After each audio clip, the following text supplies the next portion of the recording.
In today's video, I want to share some of the lessons that I learned and my experience and tips with doing qualitative research.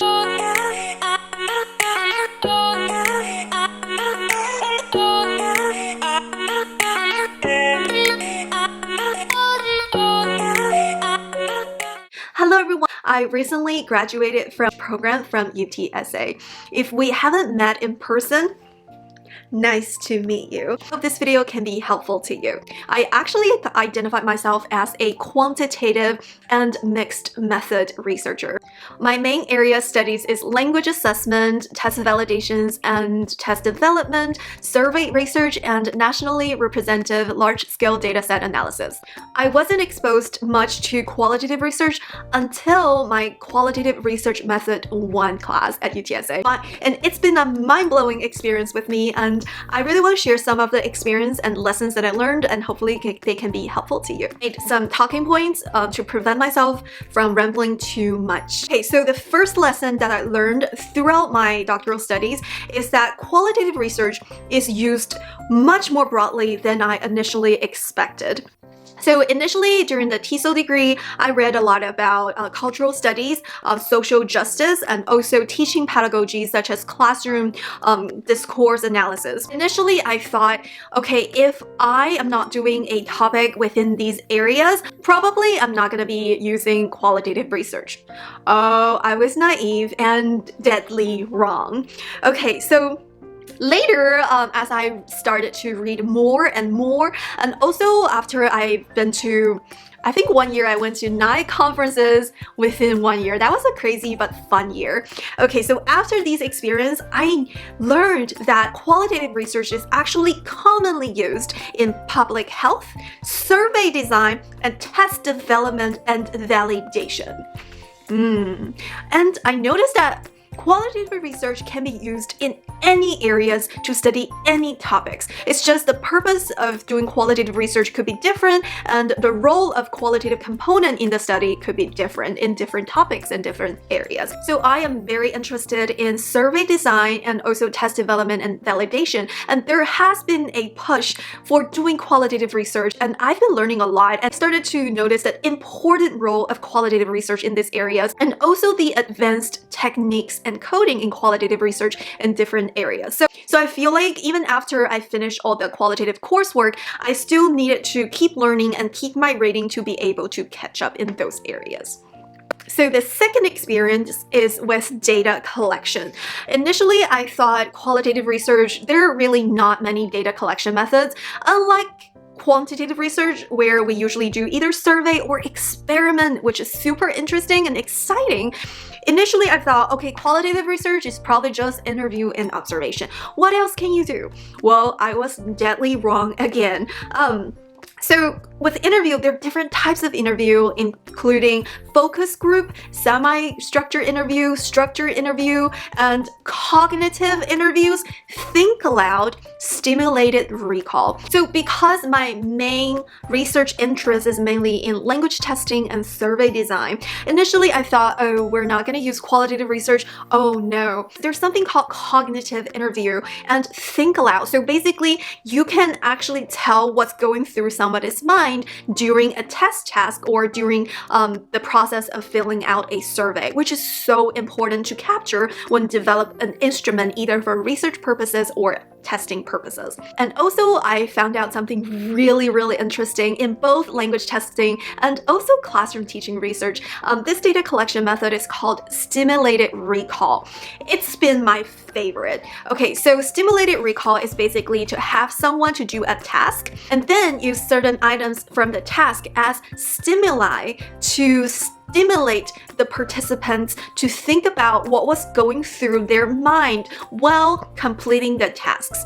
Okay, I know it sounds a little bit weird. Let me give you an example. In classroom research, you could actually video record a teacher teaching, and then later use that video recording as a stimuli to prompt the teacher to explain to you what was going through their mind when doing certain classroom at the moment decisions. So you may hear participants saying something like, oh, I said this because I realized that we were not achieving the language objectives, so I decided to not proceed but switch to a different task to reinforce certain things. So this is actually really, really powerful. Instead of the researcher making interpretations during the classroom observation, you can actually try to have the participants think aloud what was going through their mind during that moment.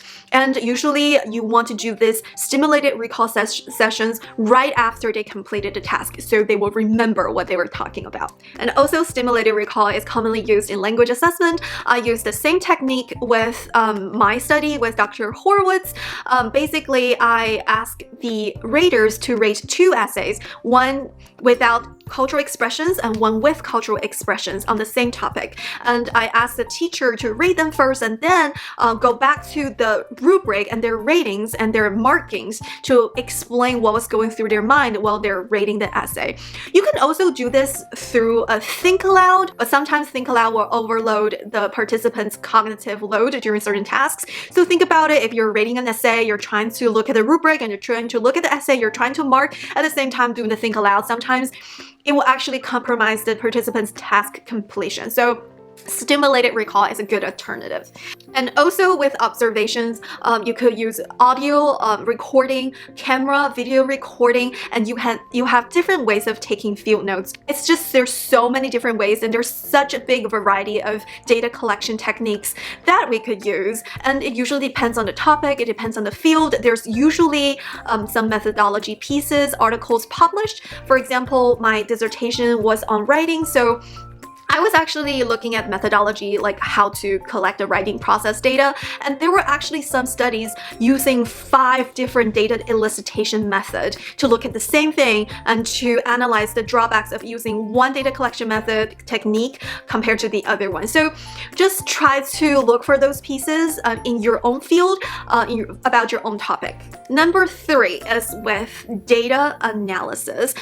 Data analysis is cool, but also very time consuming. So the story goes, if you want to graduate fast, do quantitative research because your data analysis is like 1 day, versus qualitative research, your data analysis is like eternity. Just saying. But it's super cool because you're like a detective trying to figure out what's going on moment to moment, line by line. Okay, so there are different coding methods. I love the Saldana coding manual. It was our textbook for the Qualitative Research 2 class. And after I finished that course, I actually read the same book at least 50 times.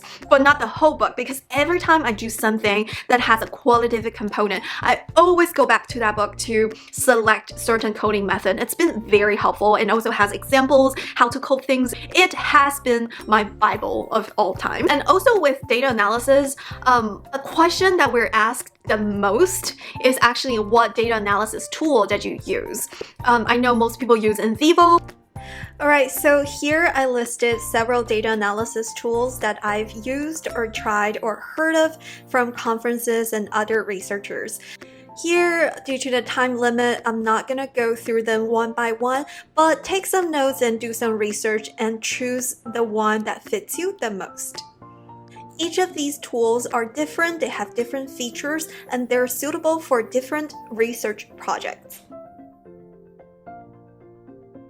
These tools are not free. I noticed that there are actually other quantitative analysis tools that you can actually use to analyze qualitative data. Okay, so for my dissertation, I used Excel. Yes, I used Excel. With my analysis, I put my interview into different segments. Okay, the way I did it was based on the questions, but I've seen people segmenting the interviews based on a meaningful chunk or based on their certain timestamp. It depends. So basically, I have my Excel sheet pull up, I have my data, and then I have my codes. Okay, the great things about Excel is that it can filter by cell color, and there are also different formulas to help you to count how many of the same codes appeared, which is super nice. So basically there is a formula called equals if something equals this, then count. If not, then don't count. So at the end of the day, it's super easy just to like filter and just to count, and it's really good. It gives you a great macro view of everything, and it is free because you know what, our university has subscription with Microsoft Office 365, so all the Office softwares are free, so why not use it? But if you love to use NVivo, I think it's a great tool and it's a great technique to learn just in case in the future your supervisor asks you to use it. And also now, currently at my job, we mainly do quantitative research. I write SQL codes to pull up data from the system and analyze them. And I've been learning R, but with R, there is actually a function that's called text mining. So you can actually use R to analyze or do an overview of your qualitative data, which is also very cool. And I think using R is really great for the open-ended questions on a survey. So if you have open-ended questions data from a survey, I recommend using R. And also Excel. It's really helpful, and I think it makes my life easier compared to NVivo. The last talking point is the magic of mixed methods. I mainly do mixed method study, and there are different types of mixed methods design. Okay, so I want to talk about why I want to do a mixed method study and why it's so important to have the qualitative component in my mixed method study. Okay, so my dissertation is on comparing the authenticity of computer-based ESL writing test versus paper-based ESL writing test. Okay, so I used a embedded correlational mixed methods design, which means that I embedded a qualitative component into my overall quantitative correlational design. Okay, so just side notes, my quantitative analysis took me half of a day to finish my analysis.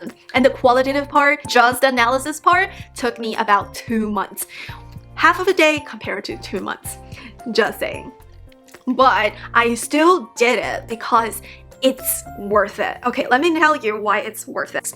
Okay, so my overall quantitative results is that computer-based test is more authentic because the majority of the participants, they use computers every day, they use computers for academic purposes every single day. So yeah, it's more authentic to them.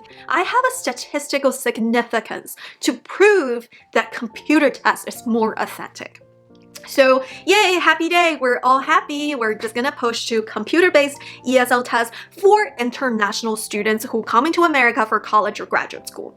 However, my qualitative component reviewed a slightly different story. In my qualitative component, yes, I noticed that the majority of the participants, they answered the questions in the same fashion. So computer is better, because they use it every day, they're used to it. There's so many great advantages by writing, typing with a computer.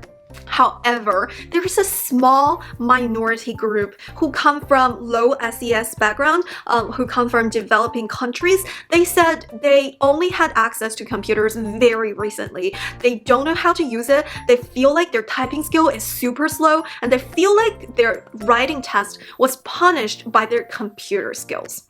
Okay, so here's the thing. If I just did a quantitative research, I will never notice this small minority group who were disadvantaged, punished, and hurt by transitioning to computer-based tests. Usually during the quantitative research, as long as the majority of the people answer the questions in a similar fashion, yes, you can see a significant difference.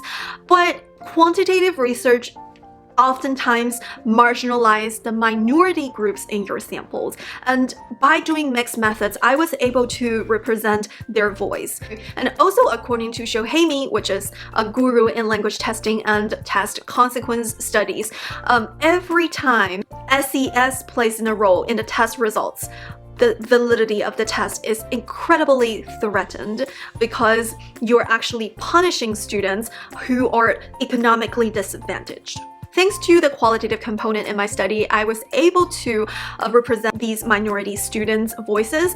and also to advocate for test developers to really slow down the process of replacing the paper-based test with computer-based test, because it's actually punishing a minority group who are economically disadvantaged. And both test formats should be available to everyone, regardless what countries.